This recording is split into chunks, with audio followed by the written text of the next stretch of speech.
Ano yun? Ano yun? Kung may nadaan, lalong napasok. Pero wala, mataas na talaga siya, no?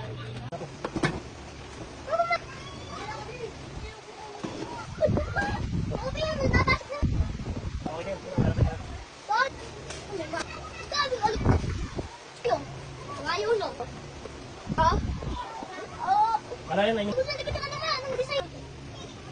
Akit mo muna to doon.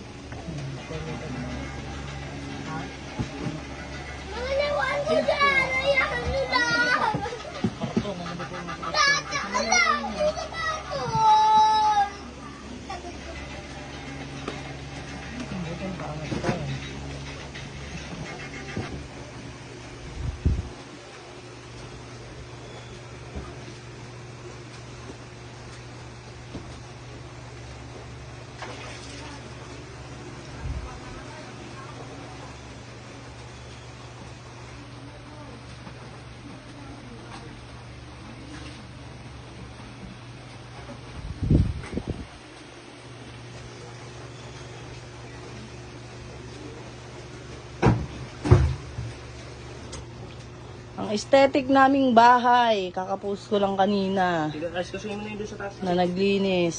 Uy, ano ito? Ngayon biglang ganyan. Kinulumpol ko na nga eh. Aesthetic na bahay. Angat na yung ano. Tracer. Hindi na natin alam saan nilalagay yan pag ipa ng ano.